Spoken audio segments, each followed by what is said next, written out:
Bonsoir à tous et bonsoir à toutes, mes amis. Toujours les mêmes phrases habituelles quand je commence une vidéo.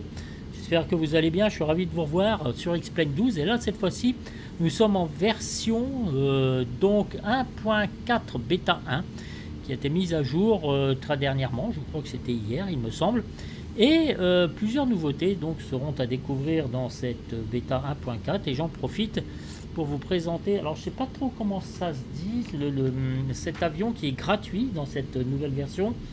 Donc c'est le Lancer ou Lancer, je ne sais pas. Évolution, voilà. Vous y retrouverez aussi des tutos sur le SR22 et sur cet avion, alors tuto que je n'ai pas encore effectué, puisque j'ai voulu le découvrir moi-même, qui ont été faits par Austin Meyer. Donc il a cet avion dans le réel et il vous le présente. C'est assez sympa à faire, j'ai commencé à le faire mais je sais pas, j'ai eu un temps vachement instable, j'ai arrêté, j'étais un peu occupé et là cette fois-ci mes amis je vous le présente donc cet avion. Donc c'est un avion assez sympa franchement, voyez-vous il est assez simple de conception. On le découvrira quand on va décoller donc avec. Il est doté en tout cas de moteurs. Alors attendez, j'avais noté ça dans ma petite fiche, il faut simplement que je m'y retrouve. Voilà, donc ce sont des Pratt & Whitney. Alors PT6A-135 pour 750 chevaux et une autre référence pour 850 chevaux. Voilà, il a un taux de montée de 4000 pieds minutes. Il est en fibre de carbone, il a un poids vide de 2600 livres, son carburant c'est du Jet A. Il a une vitesse de décrochage de 59 nœuds, c'est ce qu'il y a de marqué, voilà. Il a une portance énorme, voilà, une puissance énorme et un poids très léger qui lui confère de longs parcours. Et grâce à cette structure, on va dire, eh bien, il peut se poser et il peut aller sur n'importe quel aéroport environnant. Voilà, donc c'est quand même une très belle découverte. Il a les poids, tout ça, il a un pilote qui fait 862 kg, bon bref. Il a une stall speed de 61 nœuds, une vitesse à jamais excédé 256 nœuds. Voilà, alors j'ai noté quelques petites choses comme ça, vous verrez, hein, c'est beaucoup plus détaillé dans les explications que la documentation qui est fournie donc avec cet avion. Voilà mes amis, on aura l'occasion d'en parler un petit peu plus ultérieurement, même pendant le vol, puisque je vous fais un vol de présentation. Alors, comme d'habitude, le walk-around pour qu'on se rende compte. Cet avion est gratuit, hein, je vous le rappelle, il est franchement sympa.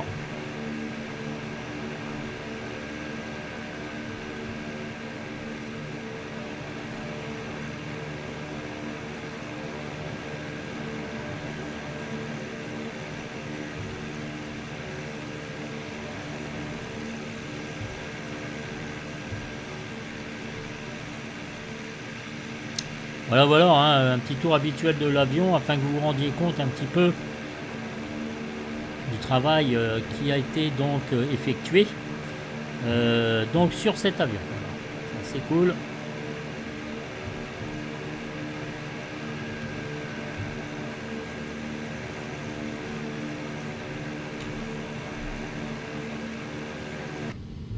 Voilà, donc on se retrouve à l'intérieur, on a fait le code d'Emdark.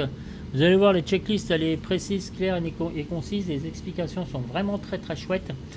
Je le découvre, je ne maîtrise pas tout au niveau de cet avion, notamment au décollage. Attention, il se dirige avec les freins différentiels, ce qui peut être perturbant. Et là, c'est pas comme Aérobasque, vous n'avez pas une option pour donc manipuler cet avion au sol. Vous êtes obligé de le faire au frein différentiel. Voilà, donc il est asservi d'un G1000, donc du PFD et du MFD. Ici, vous avez une cabine pressurization donc qui est directement automatique. Vous n'avez absolument pas besoin de régler. Le G1000 qui est très bien détaillé en documentation. Ici, vous avez le Ground Power, la batterie 1, batterie 2. Voilà, vous ne mettez en marche que la batterie 1. Le générateur, pas la peine de mettre en marche l'alternateur. Comme il y a le générateur, eh bien, s'il tombe en panne, vous mettrez en marche l'alternateur. Le DC Power, donc ça met en marche les différents écrans. Ici vous avez le door seal, donc les joints de gonflage pour étancher les portes. Ici vous avez donc l'ignition, la fuel pump, start engine, nav light, strobe light, landing light, bleed air. Alors le bleed air c'est pour activer donc cette pressurisation de cabine. Et la cabine d'up, donc vous laissez tout ça sur off. Le frein de parc est activé. Vous avez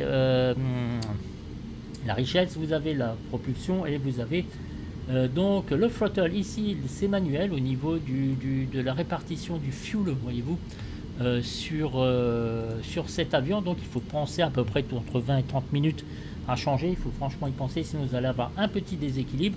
Le plan de vol, je l'ai téléchargé à partir de FMS Plan, voilà, à partir de SimBrief. Voilà, donc ici vous avez toujours le même principe, hein, du G1000, les différentes actions à effectuer. Alors un petit peu différent par rapport à ce qui est présent dans leur documentation. Ici vous avez le panneau ici du pilote automatique qui est ici, mais normalement je ne l'ai pas du tout sur mon G1000. Donc je sais pas, ma VNAV ne fonctionne pas forcément, mais enfin, comme je vous disais, je suis en pleine découverte. Donc le pilote automatique il est ici. Vous avez Autopilot, donc ça c'est pour la mise sous tension. Et moi, pour qu'il suive son plan de vol, eh ben, je vais cliquer sur un GPSS. Voilà. Ici, vous avez les sélections, vous avez les naves. Donc, on peut cliquer dessus. Alors, pour l'instant, je ne vais pas cliquer. Là, vous mettez en mode nav. Voilà. Et après, vous cliquez sur GPSS pour le mettre en service. Ici, il y a la VNAV. Je ne comprends pas trop comment ça fonctionne. Mais bon, à découvrir. Hein. Moi, j'aime bien faire des choses comme ça, vous savez. Je n'ai pas eu le temps de l'étudier convenablement. Et ici vous avez donc votre VS, c'est pareil, je vois pas de flight level change. J'aurais bien aimé lisser ma vitesse par rapport, j'aime pas atteindre une vitesse verticale de 4000 pieds minute, mais néanmoins il vous apprend ça dans le décollage. Austin, c'est un peu de ma faute, je l'ai pas fait, pas bien, pas bien. Donc le décollage est un petit peu délicat. Ce que je vous propose, eh bien, on va y aller sans perdre de temps. Ce que je voulais vous montrer aussi, ce sont les différentes lumières. On les essaiera en pleine nuit. Vous voyez, ici, c'est complètement jouable, on va dire. Donc, c'est complètement mobile, voyez-vous. Et ici, vous pouvez régler donc votre vitesse, votre lumière. Pardon, vous voyez, ici, on a rouge. Là, on a le vert. Soirée, boîte de nuit. Et là, c'est pour éteindre. Voilà, c'est pareil un petit peu partout. Alors, au niveau, excusez-moi, de l'intérieur, eh bien, écoutez, c'est plus que correct. Voilà, c'est assez sympa. Je vous rappelle que c'est un avion qui est complètement gratuit. Là, je découvre. C'est quoi ça? Ah oui, d'accord, ok. Oui, ça peut se soulever. Ok, j'ai oublié de vous présenter. Voilà, toujours pour vous dire que la cabine, eh ben, elle est franchement sympa. C'est assez cool. Et ça, voilà. Les circuits breakers, ils sont cachés. Alors attention, par contre ils sont pas actifs, vous n'avez rien à craindre, mais il faut savoir qu'ils sont en dessous de la coudoir. Voilà, allez, tout est réglé mes amis. J'ai suivi la checklist très simple, très simplifiée, et dans les explications ils sont quand même vachement cool. Allez, on y va, c'est parti. Assez de blabla comme qui dirait l'autre. Vous savez, les freins différentiels au départ ça peut être un petit peu perturbant. Voilà, j'essaie de m'aligner sur la piste. Je vais pas tirer trop dessus sur le moteur. Voilà. Rotation.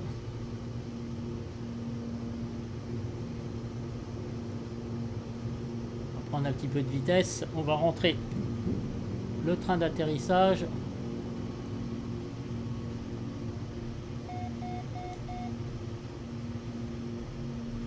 Voilà, il peut atteindre une très très forte vitesse verticale.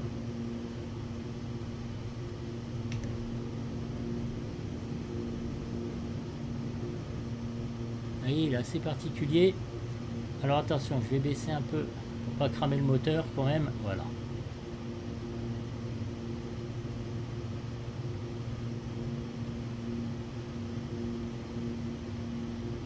On peut atteindre facilement les 4000 pieds minutes. On va prendre l'assiette.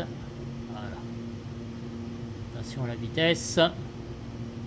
Alors je le découvre un petit peu comme vous mes amis. Hein. Alors on va se diriger manuellement. Voilà, j'en profite pour le manipuler, hein, on va dire tranquillou. Voilà. Attention, on va essayer de le stabiliser. Il est très très puissant. Et comme il est en fibre de carbone, hein, c'est assez léger.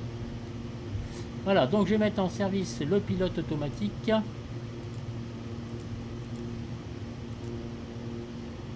Voilà. Je vais rester à 2000 pieds minute.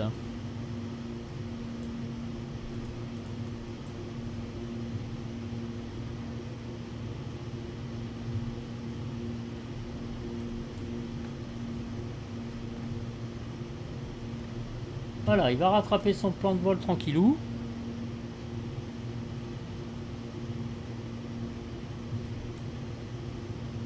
On a 3000 pieds minute. Attention, on surveille bien.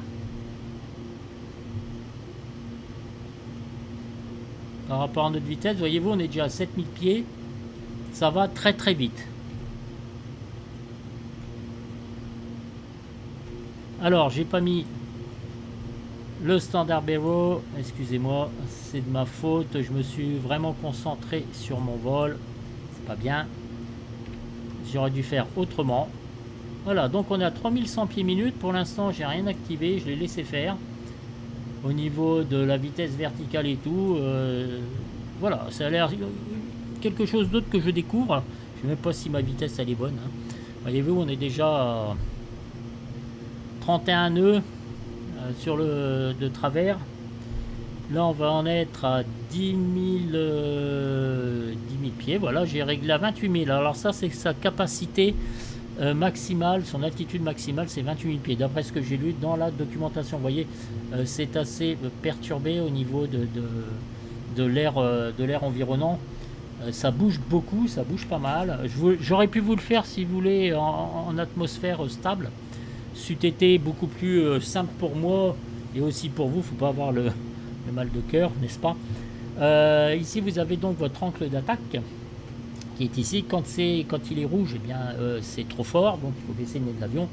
Quand c'est vert, c'est trop faible, il faut se trouver dans cette zone là si vous voulez éviter donc le décrochage.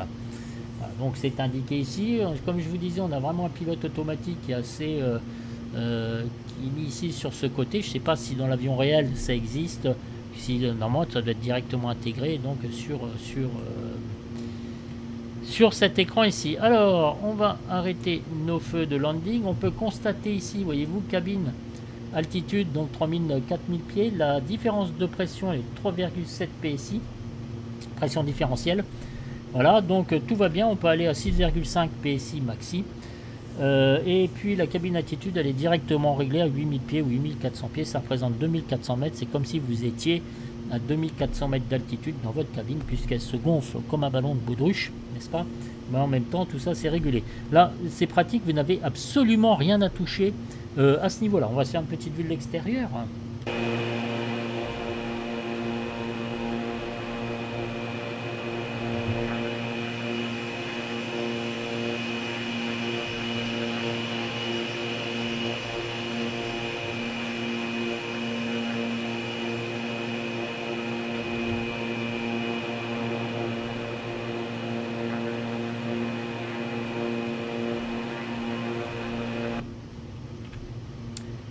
Alors, la particularité de cet avion, enfin la particularité, oui et non.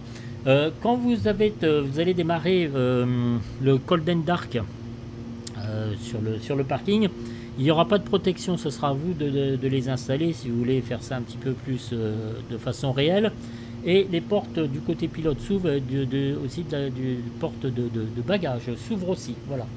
Alors, on vous montrera ça peut-être dans une autre vidéo. Là, vraiment, la principale chose, c'est que je voulais vraiment vous montrer comment que ça marche. S'il est fonctionnel, vous voyez, l'air ambiant est devenu quand même beaucoup plus stable, on est au-dessus des nuages. Là, ça commence à être très très sympa. Voilà, donc on surveille bien notre taux de montée, la vitesse, on est à 2400, alors de toute façon 28 000 pieds, vous voyez, comme je voulais vous démontrer un petit peu cette puissance qu'il a. Il est très sympa avec sa forte rapport puissance, c'est assez fabuleux je pense.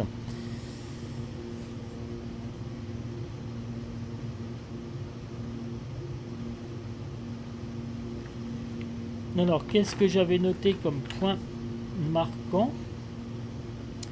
Écoutez, je crois que je vous ai tout dit. Hein.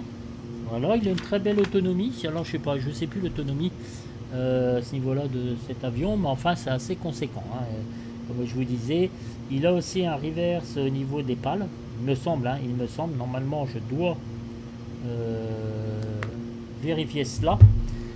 Mais ce doit être convenable, ce que je vous raconte. Alors là, on a combien? 153 nœuds, donc quand même perdu pas mal de vitesse. Attention. Alors, si j'active, est-ce que ça marche un petit peu tout ça? Si je fais ça. Alors, si je mets par contre, vous avez ici, vous avez la sélection VNAV.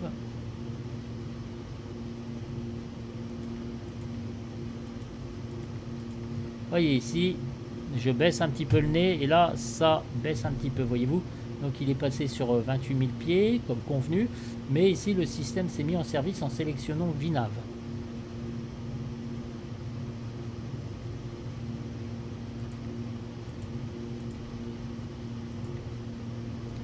Je vais essayer, hein, je fais des petits essais, voyez-vous, donc j'ai mis réglé à combien sur 1000 pieds minutes. Là, ça a l'air d'aller, histoire de pas, vous voyez, au niveau de la puissance, il faut que j'accélère un petit peu. Et vous regardez. C'est de moi que j'ai pas ajouté assez de puissance, c'est de ma faute.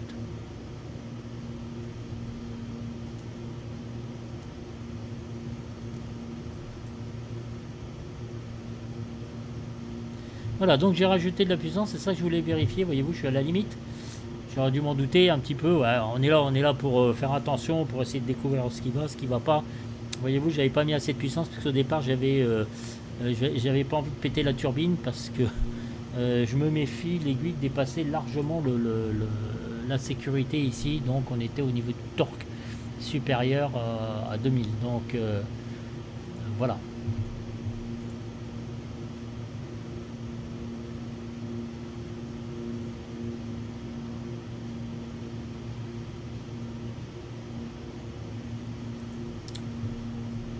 Écoutez, est-ce qu'on n'est pas bien là? Vous voyez, on est à 28 000 pieds, là j'ai mis de la puissance, on est à 1900 pieds minutes. Bah, écoutez, ça a l'air de bien marcher.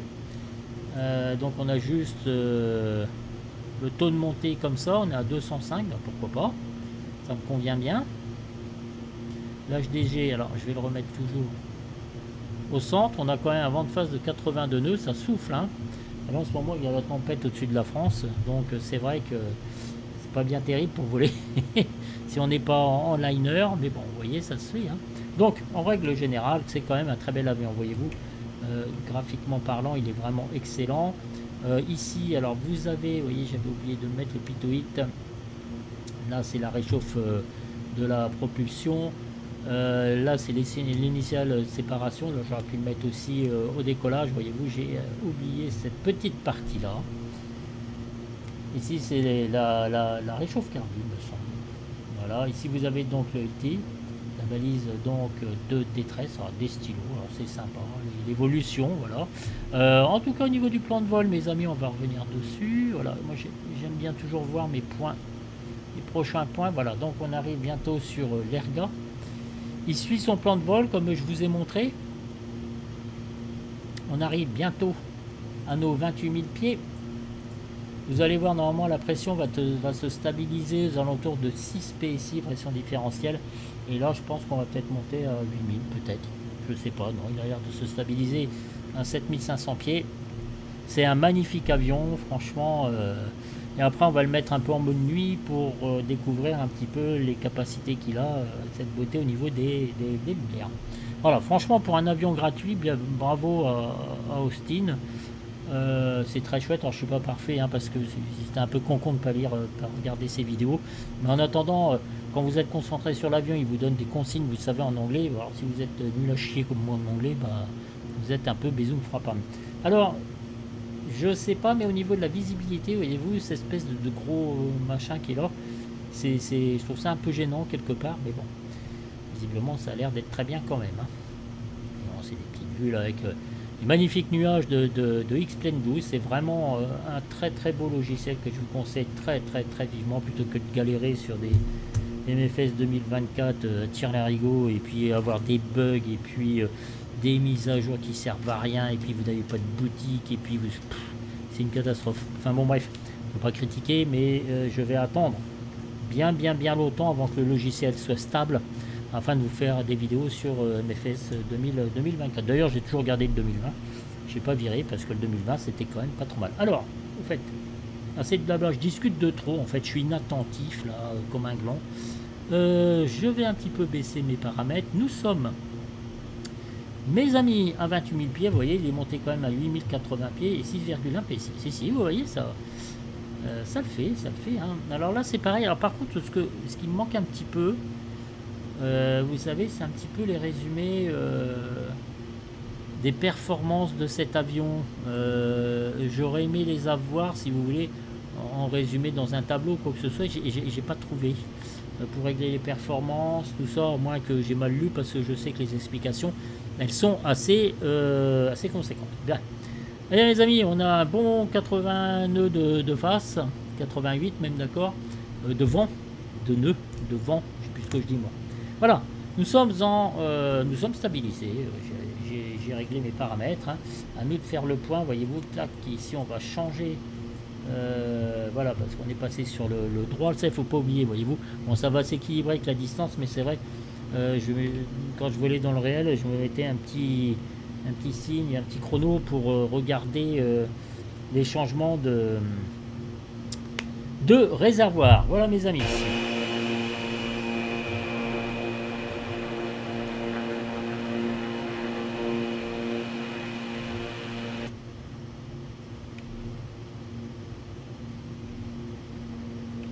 Alors, je me souviens plus des touches. Oh, bon, c'est pas grave, je m'en fiche. Je vais venir là si vous voulez et on va se mettre un petit peu à 19h18. Appliquer les changements. Alors, vous avez des choses, hein, qui sont prévues pour ça. Alors, au niveau des lumières, déjà l'extérieur.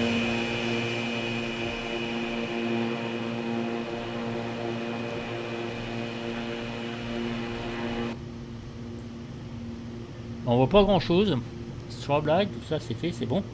Alors au niveau de l'intérieur, ici vous avez le flood. Alors le flood, qu'est-ce que c'est, voyez-vous?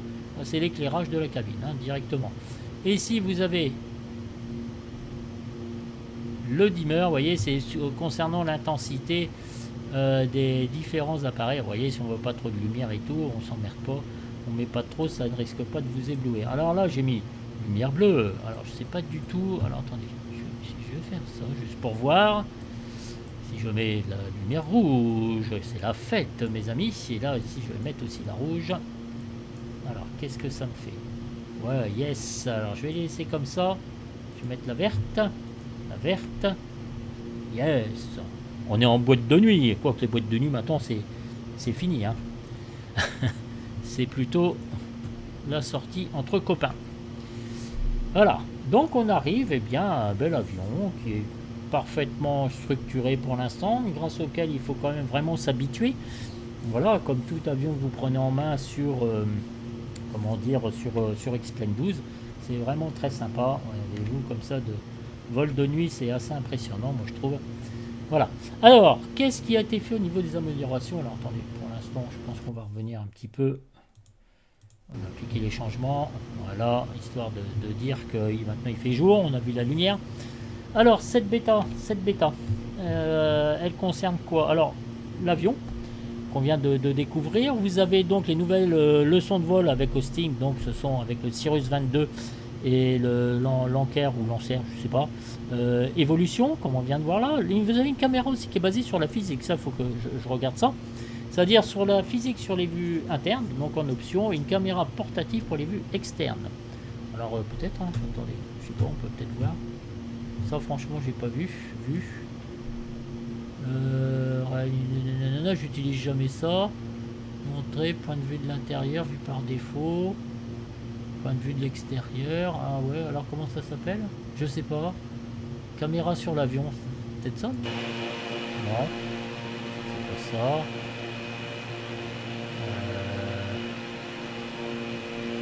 Point fixe de la tour de contrôle, suivi de l'arme, poursuite, caméra libre. Ok, c'est pas ça du tout. Voilà, bon, je découvrirai ça. Le paysage, donc il y a eu des paysages améliorés sur Salzbourg, avec le château de Salzbourg comme point de repère personnalisé, donc le code ASI et LOWS. Voilà. Un nouvel aéroport personnalisé de Barra, là aussi c'est pareil, vous pouvez donc le code OSI c'est EGPR, et là vous pouvez atterrir donc sur des plages. Ça serait marrant de faire ça avec un petit avion, ça sera nos prochaines vidéos je pense. Une nouvelle zone de démonstration alors pour visiter l'Autriche, le nord de l'Italie, le sud de l'Allemagne. Parfait. Le G1000, vous avez maintenant une nouvelle option, donc recherche et sauvetage, SARS, donc c'est une nouvelle fonction permettant des trajectoires de vol spécialisées lors des opérations de recherche et de sécurisation. Vous avez aussi des nouveaux objets de la bibliothèque, donc des équipements de déneigement, de dégivrage, des scénarios de lutte contre les incendies et les ambulances, des camions et opérations côté piste aéroportuaire. Vous avez aussi une nouvelle version de nos aéroports, donc Gateway, comprenant 1480 aéroports mis à jour, c'est pas mal. Vous avez un mode sans échec. Vous avez aussi l'aéronef Cessna 172P, amélioration des performances de montée et de ralenti pour mieux correspondre à celle de l'avion réel. Le Grumman F-14. Vous avez aussi des améliorations au niveau du contrôle aérien, des paysages, du FMS et de la météo. Voilà. Donc on découvrira tout ça dans peu de temps parce que je vais m'y atteler, notamment au niveau des vues et tout, avec l'atterrissage sur les pistes, etc., etc. On a le temps. Le but de cette vidéo, c'était de vous montrer ce très bel avion. Il est franchement sympa. J'aime beaucoup. Vous pouvez le mettre entre toutes les mains et ça fait honneur à Austin puisqu'il en est complètement dingue de cet avion, d'après ce que j'ai compris. Voilà, c'est sympa qu'il nous ait fait ça gratuitement. Bravo à lui. Très belle conception. Moi, je vous laisse pour une prochaine vidéo, mes amis. Et comme à mon habitude, je vous dis prenez soin de vous, passez une très excellente soirée. Et à ciao, ciao, ciao.